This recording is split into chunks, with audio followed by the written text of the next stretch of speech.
இருள் தனது இறுதியை நம்பி நின்ற இரவு அது. கல்லறை வாயில் மௌனம் காத்திருந்தது. கல் உருண்டு மூடியது. ஒரு உடலை அல்ல, மனிதனின் நம்பிக்கையே. சிலுவை முடிந்தது என்று சொன்ன உலகம், முடிந்தது என்ற வார்த்தையை தோல்வி என புரிந்தது மனிதன்.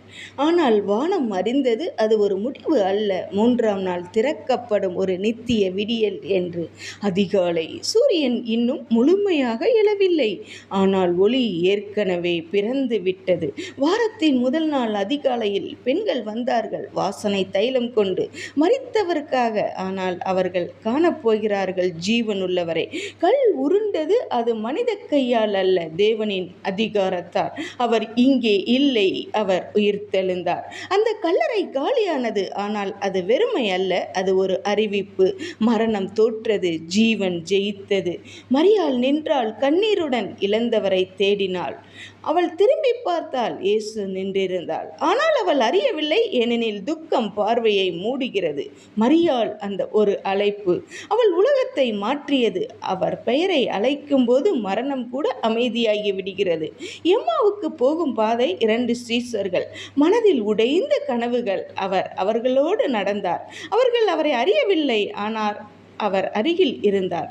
நம்முடைய இருள் நேரங்களிலும் அவர் அமைதியாக நம்மோடு நடக்கிறார். அப்பம் உடைந்த போது கண்கள் திறந்தது.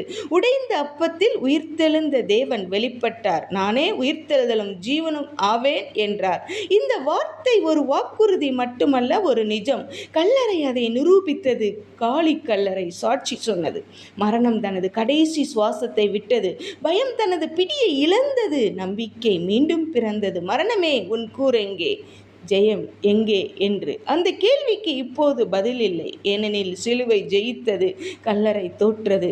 உயிர்த்தெழுதல் ஒரு சம்பவம் அல்ல, ஒரு வாழ்க்கை. உடைந்ததை எழுப்பும் சக்தி, இறந்ததை உயிர்ப்பிக்கும் கிருபை. இன்று அந்த கல்லறை வரலாற்றில் மட்டுமில்லை, நம்முடைய உள்ளங்களிலும் இருக்கிறது. நம்பிக்கை அடக்கம் செய்யப்பட்ட இடங்களில், கனவுகள் புதைக்கப்பட்ட இடங்களில் அந்த குரல் இன்னும் ஒலிக்கிறது. அவர் இங்கே இல்லை, அவர் உயிர்த்தெழுந்தார். இந்த விடியல் சூரிய உதயம் அல்ல, இது ரட்சிப்பின் உதயம். இந்த ஒளி கண்களுக்கு மட்டுமல்ல, இதயங்களுக்கு.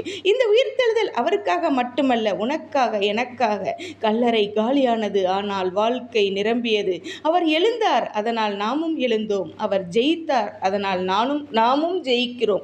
அவர் உயிரோடு இருக்கிறார், அதனால் இந்நம்பிக்கை இன்னும் உயிரோடு இருக்கிறது. உயிர்த்தெழுந்த குரல் இன்னும் அழைக்கிறது, பயப்படாதே, நான் உயிரோடு இருக்கிறேன் என்று. அந்த குரலை கேட்டவன் மரணத்தை பயப்பட மாட்டான்.